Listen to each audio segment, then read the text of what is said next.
facilities that make this program possible are provided by the City of Highland Park. Programs are produced independently by members of the community.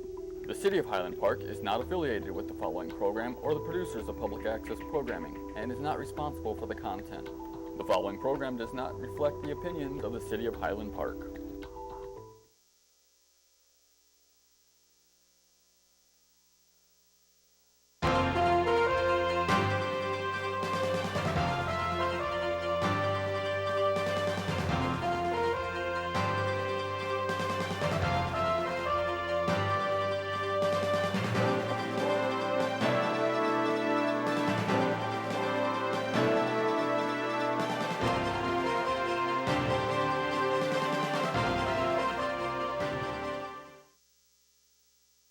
Welcome to Cahnmanns Current Events Roundtable.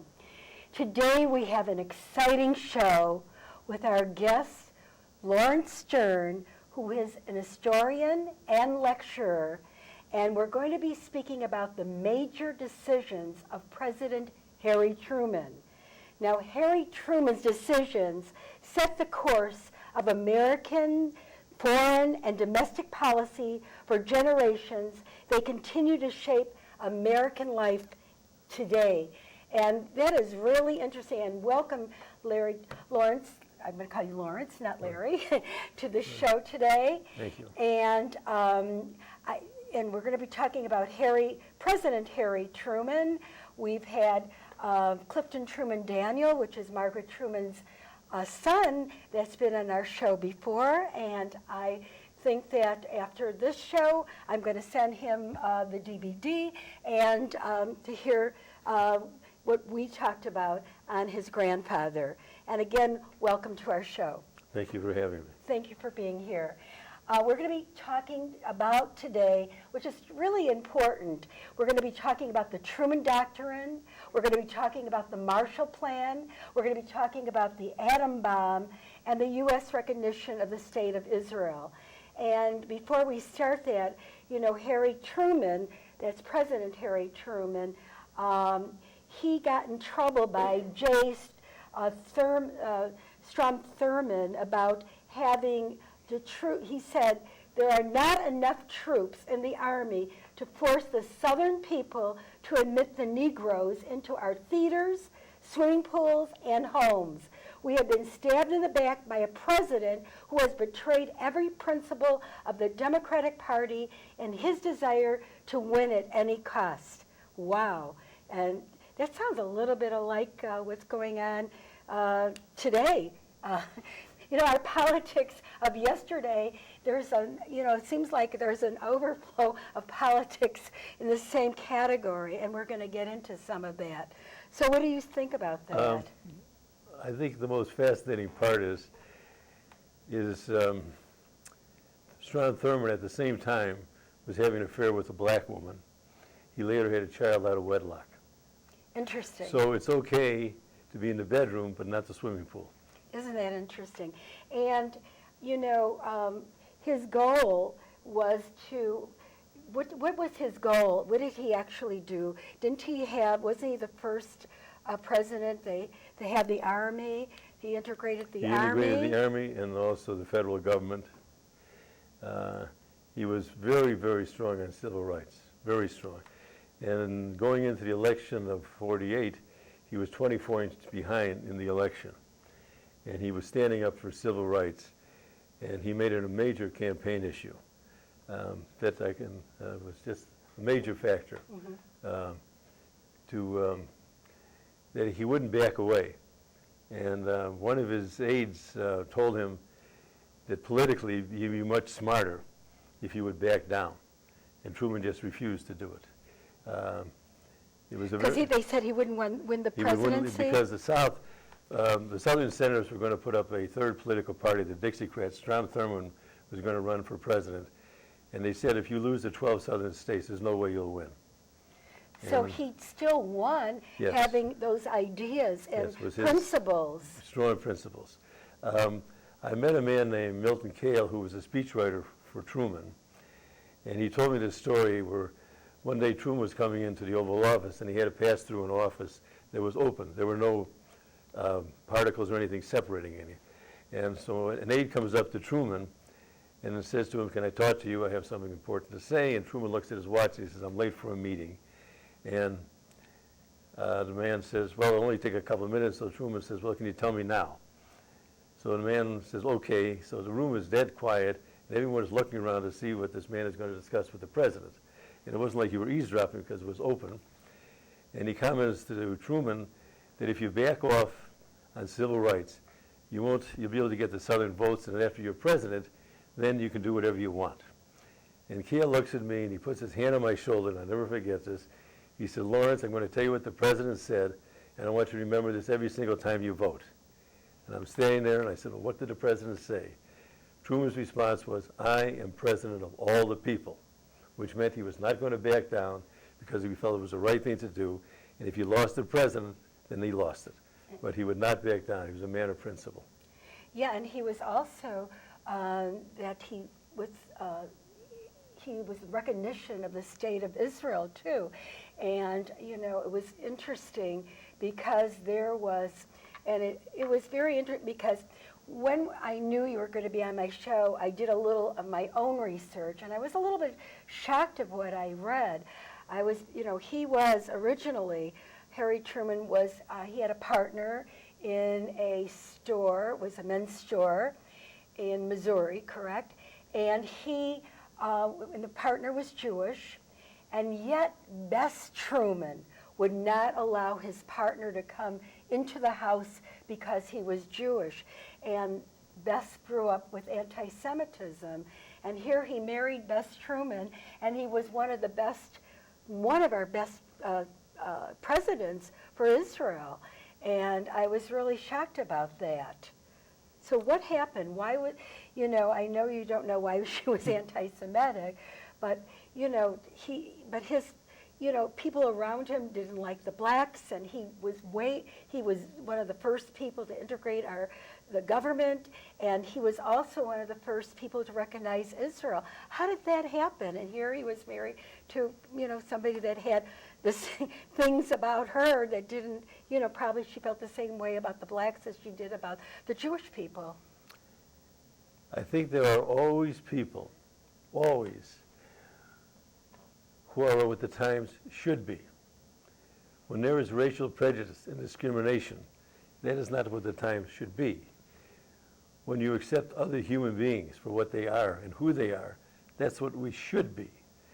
And Truman was that type of man. He was the kind of president that you want because he did the right thing, because it was the right thing to do. And even as a senator, he was strongly in favor of a Jewish state. And in 1941 April, this was before the United States was even involved in the war, Senator Alvin Barkley had asked the members of the Senate to sign a declaration favoring a Jewish state after the war. And 68 senators signed it, one of which was Truman. And later Barkley became his vice president. Also in 43, I believe it was, there was a rally at the Chicago Stadium. It was called for the Doomed Jews of Europe. And the Democrats were looking for a speaker, and they couldn't find anyone. And Truman heard about it and volunteered to come, which was very significant because he used to go home all the time to visit Bess, who really spent time in Washington. And I have a copy of the speech. It's under 10 minutes, but in that speech, he calls for recognition of a Jewish state after the war. So this is who the type of man he was, that he believed people should have freedom and democracy and have their individual rights. It's interesting. Both, I was reading something by David Ignatius, and he was talking about Trump could learn from Harry Truman. They have there are several things that they do have in common. Both of them have daughters. One was, Truman, of course, was Margaret Truman. And with Trump, it's Ivanka Trump, not Truman, but Ivanka Trump, same T. But and they both were very to their fathers. They were there in the White House. Both of the wives were a little bit like Bess. Very rarely came to the White House. Right now, Melania hasn't really showed up that much. Yet both daughters are there with their fathers and advising them, being with them, going on visiting the different leaders from all the different countries. So they do have something in common, the two presidents. They also, about what happened in North Korea. They both faced a similar challenge confronting North Korea. Truman went to war in 1950 to reverse a North Korean invasion of the South, and Trump now is close to conflict in his halt of North Korea's defiant nuclear program. So there is certain qualities of both of them toward North Korea. So what has happened, and we were talking a little earlier at lunch today when we were at the Bluegrass, talking about about the atom bomb, which is really a nuclear bomb, correct? Yes. They called it atom bomb then, now they're calling it a nuclear bomb. So, and I was wondering, it was, to me, the fallout and everything, why did he use it, and, what was the similarity about North Korea? What was happening during that time in North Korea? Well, they're completely two different situations. The dynamics were far different than they are today. North Korea at that time wanted to take over the South. And they were South Korea. Yeah, they wanted to take over South Korea. And so it was a civil war that started between the two countries. And the United States was concerned it would be a domino effect, that if the communists would take over South Korea, they then would try to go into other countries like Vietnam, at that time Burma, Indonesia, etc. And the United States and the Allies felt we should then stop them. And it was a different situation because we had allies that went to the United Nations and they voted to send troops over. So it was not just one country, it was many countries of the world that were involved. And also, we were not looking to defeat the North, we were looking to have a split. And they finally, after years of war, when Eisenhower came in, they were finally able to reach a deal where they split the country in half, which became known as the 17th parallel. And today you still have the two separate countries. Why did, it always concerned me, in 1945, August 6th, the first atom bomb, nicknamed Little Boy, was dropped on the city of Hiroshima, leveling over 60% of the city's 70,000 residents, died instantaneously in a searing flash of heat. 3 days later, on August 9th, a second bomb, which was called Fat Man, was dropped on, Nagasaki? Nagasaki. Over 20,000 people died instantly. In a successive of weeks, thousands more died of the effects of radiation exposure of the blast. And right now what has happened in Syria, Assad, turned gas and everything onto his people, and it's really been an uproar of all the countries in the world.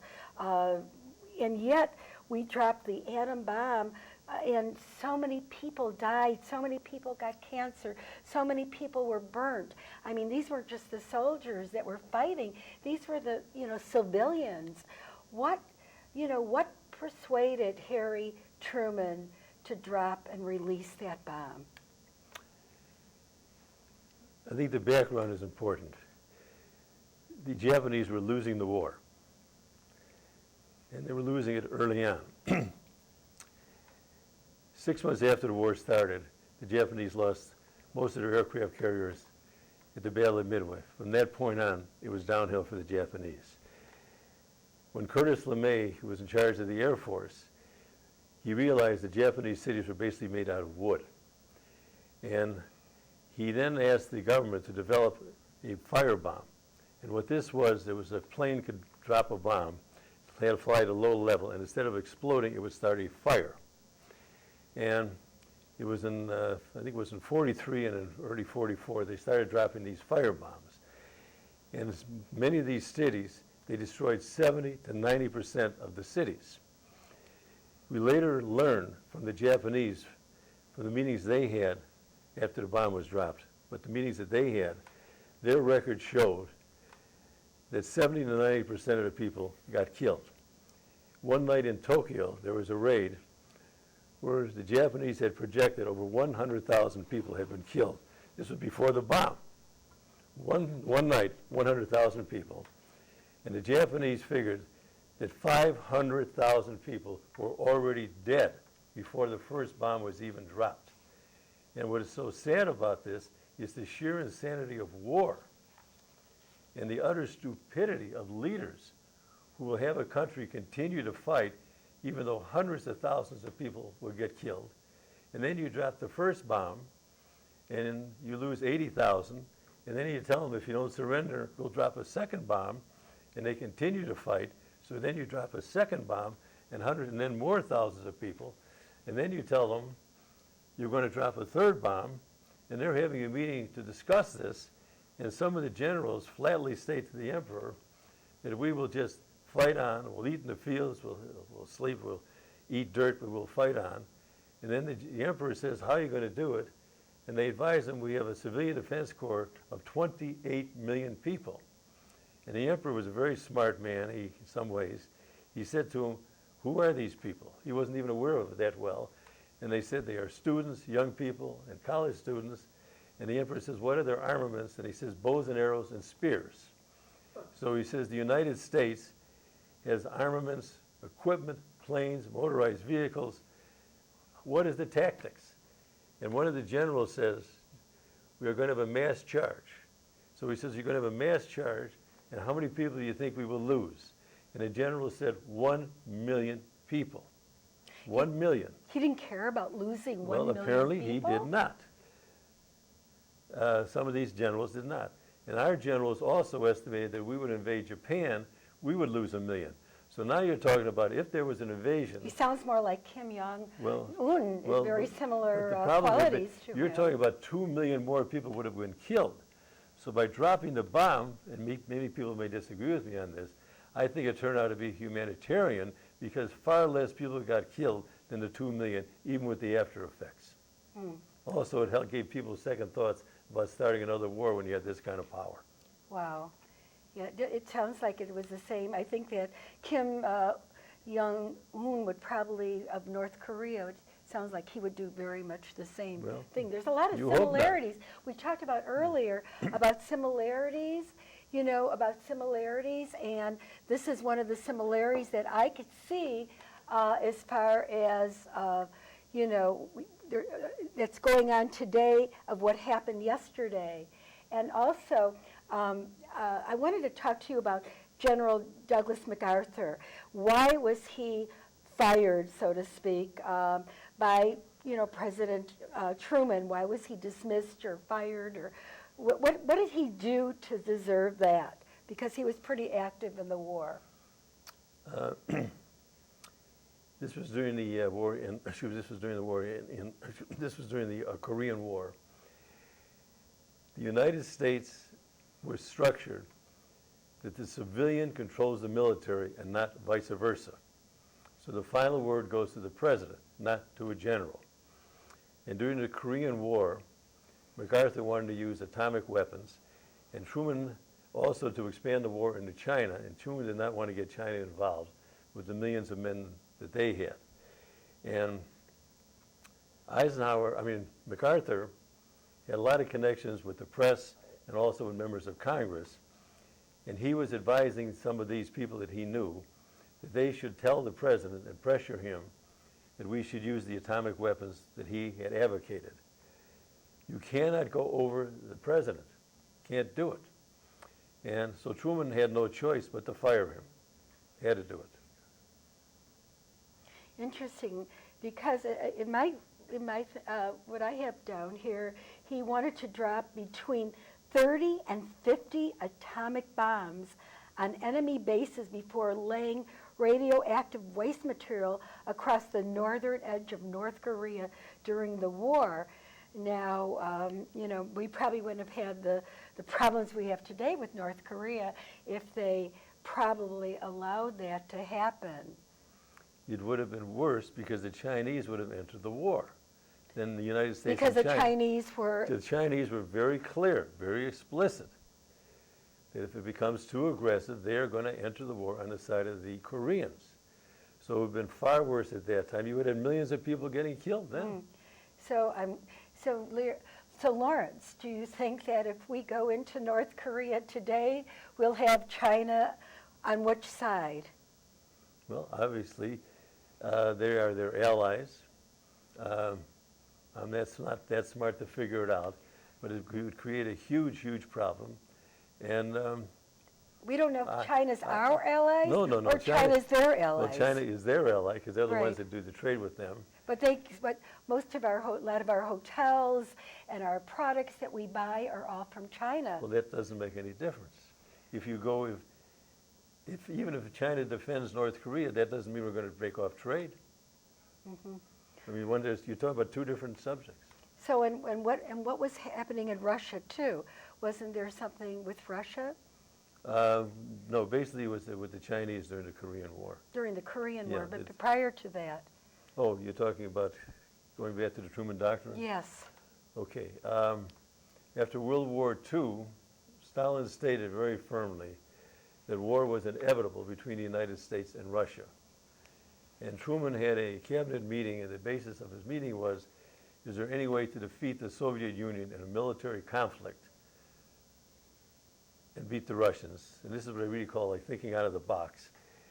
And he got his personnel together. They offered suggestions, comments, and some of the documents, especially by George Kennan, some of these documents ran 20 and 30 pages. I had the opportunity to read many of them. And we had a much better understanding. They looked at Russia as the enemy. They looked at it philosophically, their government, their system, how it worked, how it interlocked, their economy. And they came up with a plan that if we can keep the Soviet Union contained, it'll implode itself economically, and it'll take 40 years. And they said the plan will work, and in 42 years, the Soviet Union had collapsed. What was the plan? The plan was the Truman Doctrine, The which Truman basically Doctrine. was to keep the Soviet Union contained. And by the way, the first world leader to say the plan would work, someone was interviewing David Ben-Gurion in Israel, who was the prime minister, and he said, Truman said the plan will take 40 years. What is your opinion?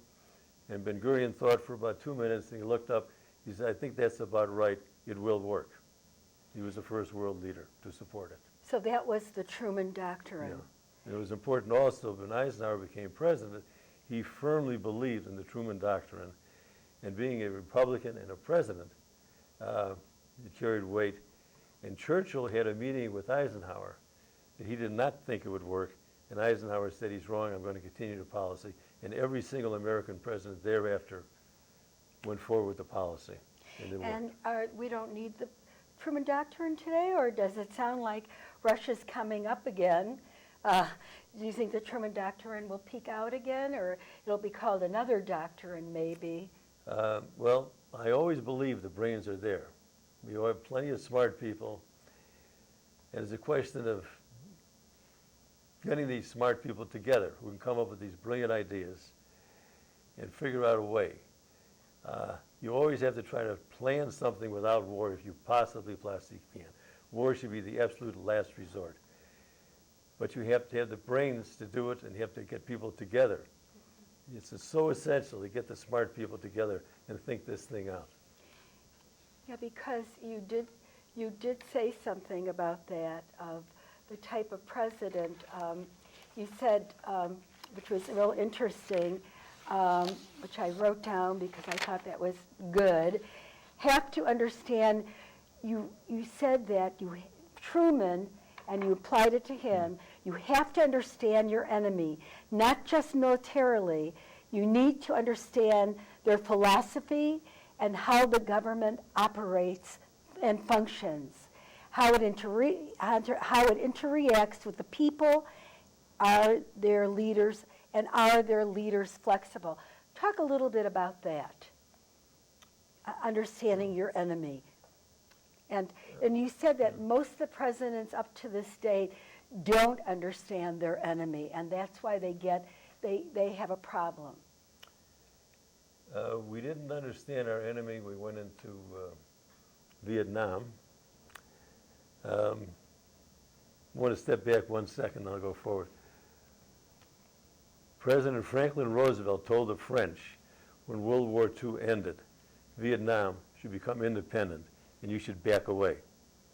Unfortunately, they didn't listen to him. When we went into Vietnam, we didn't study history. If you would have studied history, the Chinese and the Vietnamese never liked each other. And we had a theory that it would be a domino effect if Vietnam, the North would take over the South. There was no justification for that if you understand history, because the North Vietnamese were not interested in working with the Chinese. And that was our greatest fear. We didn't understand our enemy. The same thing is when we went into Iraq. We didn't understand our enemy there. We had no idea of the culture and the philosophy and the thinking that the Sunnis and the Shiites hated each other. They hated each other. So if you knocked off Saddam, the obvious thing was going to be a civil war between these two people because there was no one to keep them back. So you have to understand your enemy. And what I learned from this is not just, I want to apply it to my own personal life, that when you deal with people, you have to understand them and their side. And you'll have a better relationship with your employer, with your company, even in your marriage and your children. Mm-hmm. And you have to know the other side and how they think and how they're going to react. And things will work better. You just don't go in and say, I'm going to do it. Society doesn't accept that. Yeah, because each country has their own ways of doing things. You can't just say that everything's the same, all the enemies are the same, all the leaders are the same, you have to, each one is individual, and people have to see it as an individual basis. Lawrence, how did Truman become important to you? You seem to really, I've attended your lectures on Truman, and I know that you also have a DVD on Truman. And how did you get active in this? Why has he become I would think, one of your favorite presidents? I like Truman's philosophy on so many things. He was an extremely moral person, very ethical. He had the ability to think out of the box. He knew to work with allies. And he was a reader. And if you want to understand things, you have to read. And all our great presidents have been readers. And so I learned a lot from Truman, which I applied to my personal life. So reading presidents, nowadays our presidents get their advice from television, and people aren't reading as much these days because TV is around, and pretty soon that will be all replaced with their iPhones and electronic equipment. Books are on their, hopefully not on their way out, but a lot of people don't read. And what you're saying, most of our really good presidents were good readers. And they studied up on their history of their country, of different countries, their own country, and they were more involved. We only have a few minutes more. So can you talk a little bit about the Marshall? Oh, we have 1 minute more. I don't think we'll be able, you could say it in one sentence. What was the Marshall Plan? The Marshall Plan basically was to rebuild Western Europe. And it really was a component part of the Truman Doctrine. It was a brilliant plan. Very good. And it worked. And it was really, and what you were saying, it was really the Truman Plan, but but Truman didn't want to put his name on it. Well, he felt that the Republicans wouldn't vote for it. They liked Marshall. If he called it the Marshall Plan, it would pass. So fortunately, he did not have an ego. Anyway, I want to thank you, Lawrence, for your knowledge and for your insightfulness, and you're a great historian and lecturer. The next president that you do, we'll have you on the show again, so to inform the viewers a little bit more about major decisions of the different presidents, and we did do the major decisions of our President Harry Truman. Again, thank you very much, Thank you for having me. Lawrence, for coming. I appreciate it, and